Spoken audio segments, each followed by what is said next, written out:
साथ अवंतिका श्रीवास्तव। एक ऐसी लव स्टोरी आज क्रिमिनल्स में होगी जिसमें लड़के ने अपनी पहचान बदल दी और वो प्रेमी के लिए लड़की बन गया। लेकिन इस लव स्टोरी का क्लाइमैक्स होश उड़ा देने वाला होगा। इसके साथ ही होगी वो सनसनीखेज वारदात जब एक ही परिवार की 3 महिलाएं तांत्रिक की बुरी नजर का शिकार हो गई। कोख में किलकारी के कत्ल की दिल दहला देने वाली वारदात भी आपको दिखाएंगे और दिखाएंगे 2 राज्य और ऑपरेशन तस्कर।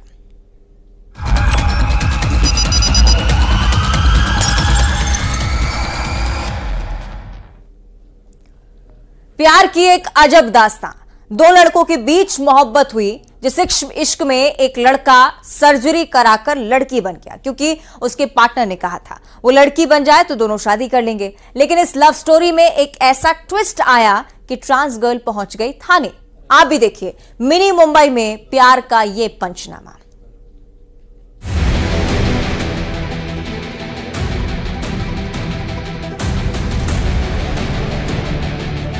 हमारी गहरी दोस्ती हो गई। फिर गहरी दोस्ती होने के बाद उसने मुझे बोला था मुझे बॉयज़ ही पसंद है और तुम अपनी सर्जरी ऐसी कराओ, तुम लड़की जैसी दिखती हो तो तुम्हारी सर्जरी कराओ। सर्जरी होने के बाद मैं फैमिली में बात करूँगा हमारी शादी की। कि उसने जो किया है मेरे साथ, मुझे धोखा दिया है, मेरे को बीच रास्ते पे लाके छोड़ दिया है। ना तो मैं पीछे जा सकती हूँ ना कहीं जा सकती हूँ।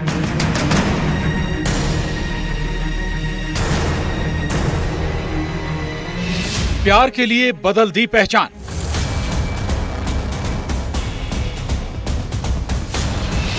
वो लड़के से बन गया लड़की।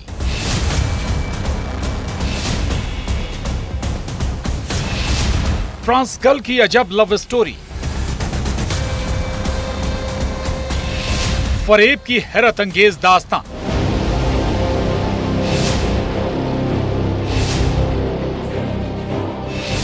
मिनी मुंबई में प्यार का पंचनामा।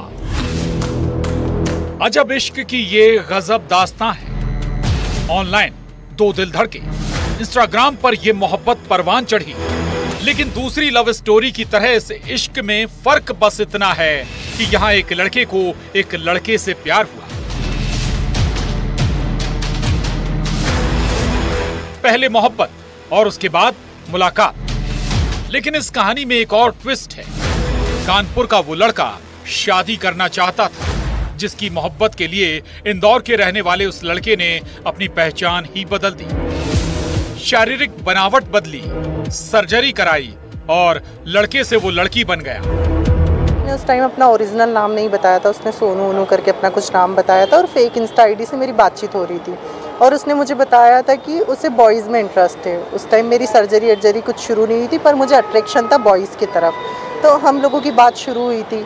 बात शुरू होते होते हमारी गहरी दोस्ती हो गई। फिर गहरी दोस्ती होने के बाद उसने मुझे बोला था मुझे बॉयज़ ही पसंद है और तुम अपनी सर्जरी ऐसी कराओ, तुम लड़की जैसी दिखती हो तो तुम्हारी सर्जरी कराओ। सर्जरी होने के बाद मैं फैमिली में बात करूँगा हमारी शादी की। फरियादी ट्रांस गर्ल के मुताबिक कानपुर का वो लड़का शादी करना चाहता था। 2021 में दोनों की मुलाकात हुई। इसके बाद घर आना जाना भी हुआ। दिल्ली, वृंदावन, कानपुर में दोनों मिले भी, फिजिकल रिलेशन भी बना। लेकिन अब ये मामला थाने पहुंच गया है। कंटिन्यूसली आता रहा। कई बार मुझे दिल्ली लेके गया, वृंदावन लेके गया, कितनी बार कानपुर लेके गया और सब जगह शादी का बोल के अप्राकृतिक संबंध बनाता रहा। ये मेरा फेस चेंज सर्जरी इसी ने करवाई थी। इसने मेरे को 50-60 हज़ार रुपये ऑनलाइन ट्रांजैक्शन भी दिए थे कि जाओ तुम फेस सर्जरी करा के आओ। मेरा 3 लाख का बिल था, 50 हज़ार रुपये इसने दिए थे। ट्रांस गर्ल की इस लव स्टोरी में दगाबाजी, फरेब की कहानी भी आई। ये तारीख थी 9 फरवरी जब ट्रांस गर्ल प्रेमी के पास कानपुर गई। लेकिन प्यार का नशा अब उतर चुका था। फरियादी के मुताबिक उसके प्रेमी ने शादी से इनकार कर दिया। और अभी रिसेंटली मैं 9 तारीख को मैं कानपुर गई थी। उसने बुलाया था कि शादी की बात करनी है और तो उसने वहाँ पर शादी की बात नहीं करी, घर वालों से भी नहीं मिला और मुझे बोल दिया मैं तुमसे शादी नहीं करूँगा, तुम मुझे माफ़ कर दो और तुम मेरा सिर्फ एक अट्रैक्शन थी, मैं तुम्हें सिर्फ सेक्स के लिए यूज़ कर रहा था। की रिपोर्ट पर से अप्राकृतिक मैथुन 377 धारा IPC का अपराध पंजीबद्ध कर विवेचना बन गया है। 377 FIR उन्होंने दर्ज करी है। इसने मेरे को एक बार धमकी भी दी थी मारने की कि ज़्यादा तुम करोगी, मेरी इज्जत पे बात आएगी तो मैं तुमको मरवा दूंगा या घर के बाहर आके मार दूंगा। उसने मेरे को 2-3 बार धमकी भी दी है। मिनी मुंबई में प्यार के पंचनामा की ये हैरान करने वाली स्टोरी है, जिसकी तहकीकात अब पुलिस वाले कर रहे हैं। एफआईआर में कैद है दगाबाज रे। इंदौर में मिथिलेश गुप्ता के साथ bureau report, news 18, Madhya Pradesh, Chhattisgarh. और अगली वारदात आपको खबरदार कर रही है, किसी पाखंडी ढोंगी बाबा के जाल में ना फंसे। दरअसल एक शहर में ढोंगी बाबा के चक्कर में वो परिवार फंस गया जिस परिवार की 3 महिलाओं के साथ उस तांत्रिक ने रेप किया। कैसे बिछाई थी पाखंडी ने ये बिसात, क्यों लगा है तांत्रिक पर यह संगीन इल्जाम, चौंकाने वाला खुलासा देखिए।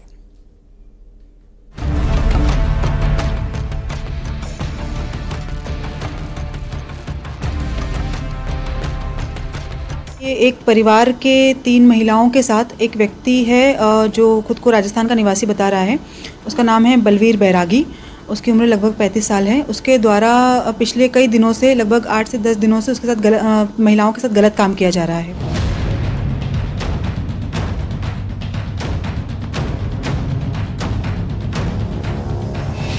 पाखंडी का जाल, घिनौनी चाल। तांत्रिक की बिसात, मोहरा बनी वो। वैश्यपन की चाल, 3 महिलाएं शिकार। दावे ऐसे की हैरान रह जाएंगे। निजात दिलाएगा बाबा, हैवानियत की हद पार।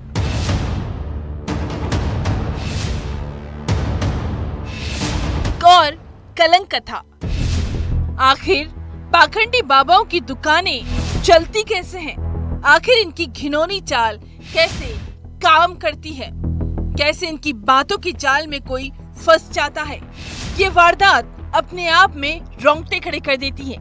एक ही परिवार की 3 महिलाएं उस तांत्रिक की बुरी नजर का शिकार हुई, जिसने दावा किया था वो हर परेशानी से निजात दिलाएगा, जिसका पाखंड देखिए दौलत की बारिश करेगा। रतलाम के आलोट के गांव में कुछ ऐसा ही हुआ। तांत्रिक के जाल में पूरा परिवार ही फंस गया। 8 दिन पहले, 7-8 तारीख की बात है। इसमें जो व्यक्ति आरोपी है वो रेलवे स्टेशन पे था और ये जो महिला है जिनकी माता को वो मिला था, उनकी माता ने कुछ परेशानी बताई उस व्यक्ति को। तो उसने ये कहा कि मैं तांत्रिक हूँ और मैं कुछ इसमें घर पे आके पूजा पाठ करूँगा तो आपकी समस्याएं दूर हो जाएगी। तो घर पे इस तरह से उनके घर पे आ गया और तब से उनके घर पे निवासरत था। उस ढोंगी बाबा से पीड़ित महिला की मुलाकात रेलवे स्टेशन पर हुई, जिसने ये भाप लिया था यहाँ उसका काम आसानी से हो सकता है। महिला ने अपनी परेशानी बताई और उस पाखंडी ने तंत्र मंत्र की चाल चली, जिस तांत्रिक पर संगीन इल्जाम लगा है। इल्जाम 3 महिलाओं के साथ रेप का। आरोपी की उम्र 35 साल है, राजस्थान का रहने वाला है, जो महिला के घर पहुंचा, जिसने सबसे पहले डरा धमकाकर महिला के पति और बेटी को धार्मिक यात्रा पर भेज दिया, जिससे उसके नापाक मंसूबे पूरे हो सके। ये एक परिवार के 3 महिलाओं के साथ एक व्यक्ति है जो खुद को राजस्थान का निवासी बता रहा है। उसका नाम है बलवीर बैरागी। उसकी उम्र लगभग 35 साल है। उसके द्वारा पिछले कई दिनों से, लगभग 8 से 10 दिनों से उसके साथ महिलाओं के साथ गलत काम किया जा रहा है। पुलिस की माने तो पूछताछ में ये बात सामने आई है कि करीब 8 दिन तक वो तांत्रिक महिला की बेटी और महिला की बहन के साथ दरिंदगी करता रहा। उसने कई बातें कही कि मैं आपको धनवान भी बना दूंगा, कई समस्याएं आपकी दूर हो जाएगी, मैं इस तरह की पूजा पाठ और विद्या करता हूं। तो इसमें अभी अपराध पंजीबद्ध हम कर रहे हैं। इसमें 3 पीड़िता हैं। तो आईपीसी की धारा 376, 376(2)(n) और 376(2)(k) के अंतर्गत इसमें अपराध पंजीबद्ध किया जाएगा। वो तो दूसरी बेटी जब घर आई तो ये राज खुला। घर का मंजर देख उसके होश उड़ गए। लड़की ने आसपास के लोगों को मदद के लिए बुलाया और फिर मामला थाने पहुंचा। ये वारदात खबरदार कर रही है, जो कह रही है अंधविश्वास से बचिए, ऐसे तांत्रिकों की चाल को समझिए। रतलाम में सुधीर जैन के साथ bureau report, news 18, Madhya Pradesh, Chhattisgarh. एक इलाके से 2 आरोपी अरेस्ट हुए। एक आरोपी गैंगरेप का, दूसरा आरोपी वो जिसने गैंगरेप के एक आरोपी का कत्ल किया है। ये वारदात जितनी झकझोर देती है उतनी ही रोंगटे खड़े कर देने वाली है। दरअसल शादीशुदा महिला के साथ 2 दरिंदों ने गैंगरेप किया। जब पीड़ित महिला का पति मौके वारदात पर पहुंचा तो गैंगरेप के एक आरोपी को उसने मौत की सजा दे दी।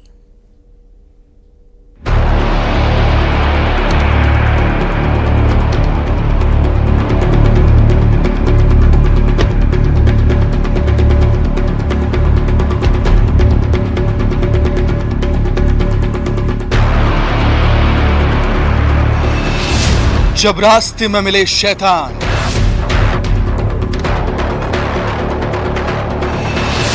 महिला के साथ हैवानियत, चीख ने खोला दरिंदों का राज। एक वहशी भागा, दूसरे पर हुआ वार।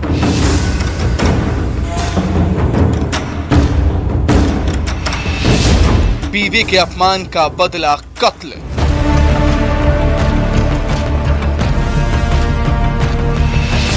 गैंगरेप के आरोपी का मर्डर। यह हैवानियत जितनी होश उड़ाने वाली है उतनी ही रोंगटे खड़े कर देने वाली। जिस शख्स की ये लाश है उस पर तब तक वार किया गया जब तक उसने दम नहीं तोड़ दिया। जशपुर के एक गांव में जिस शख्स की बेरहमी से हत्या की गई उसके पीछे की वजह हैरत में डाल देगी। कत्ल हुआ था रामलाल का।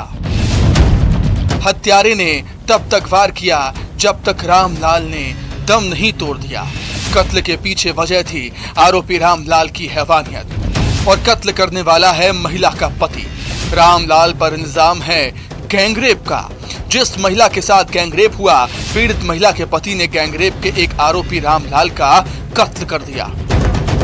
पति पत्नी किसी सांस्कृतिक कार्यक्रम में दूसरे गांव गए हुए थे और वहां से जब वो वापस आ रहे थे तो इस बीच पति फ्रेश होने के लिए रुक गया और पत्नी से कहा कि तुम घर अकेली पहुंच जाओ, मैं पीछे से आता हूं। इसी बीच में चूंकि वहां पे सुनसान इलाका था और बरगद का पेड़ था, वहां पर गांव के ही 2 आरोपी रामलाल और दिलीप बड़ा, ये दोनों अकेली महिला को देखे। वहशीपन और हैवानियत की ये दास्तां आपको सुनाते हैं। दरअसल पति पत्नी दोनों किसी कार्यक्रम में शामिल होने गए थे। तभी घर लौटते वक्त पति ने पत्नी से कहा वो फ्रेश होकर आ रहा है। पत्नी को अकेले घर जाने के लिए कहा। महिला अकेले घर जा रही थी। तभी दिलीप बड़ा और रामलाल की उस पर बुरी नजर पड़ी, जिसे अकेला पाकर खींचकर दोनों दरिंदे ले गए। इधर महिला पति को आवाज लगा रही थी लेकिन ये फरियाद पति तक नहीं पहुंची। दरिंदे दिलीप बड़ा ने पहले दरिंदगी की, उसके बाद रामलाल महिला की अस्मत लूट रहा था। इस बीच पीड़ित महिला का पति वहां पहुंच गया। गलत नियत से इस महिला को पकड़ ली और पकड़ के इनके साथ में सामूहिक दुष्कर्म किए। महिला ने चिल्लाया, आवाज़ लगाया और पति तब तक इसको ढूंढता हुआ वहाँ पर आया। आने के बाद इसने देखा कि एक आरोपी जो दिलीप बड़ा था वहाँ से फरार हो गया था, लेकिन जो दूसरा आरोपी जो कि अब मृतक है वो रामलाल वहीं पर था और इन लोगों के बीच में विवाद हुआ और गुत्थम गुत्था हो गए। वहीं पास पड़े हुए एक लकड़ी से आरोपी ने महिला के पति ने उसके ऊपर प्रहार किया और लगातार प्रहार करता रहा जब तक कि उसकी मृत्यु नहीं हो गई और उसके बाद वहाँ से भाग गया। जिसकी आंखों ने वो मंजर देखा उससे वो तिल मिला उठा। उसके गुस्से को देखकर एक आरोपी दिलीप बड़ा भाग गया, लेकिन दूसरा आरोपी रामलाल पीड़ित महिला के पति के गुस्से का शिकार हो गया। गैंगरेप के दूसरे आरोपी रामलाल का पीड़ित महिला के पति ने बेरहमी से कत्ल कर दिया। इसमें 2 अपराध कायम किया, एक सामूहिक दुष्कर्म 376 ख के तहत और दूसरा चूंकि एक की हत्या हो गई थी तो धारा 302 के तहत भी अपराध पंजीबद्ध किया गया। गैंगरेप और गैंगरेप के आरोपी का मर्डर, ये खुलासा दिल दहला देने वाला है। जशपुर में दीपक सिंह के साथ bureau report, news 18 Madhya Pradesh, Chhattisgarh. और क्रिमिनल्स में यहाँ वक्त एक छोटे से ब्रेक का। ब्रेक के उस पार देखिए वारदात से जुड़ी 20 बड़ी खबरें।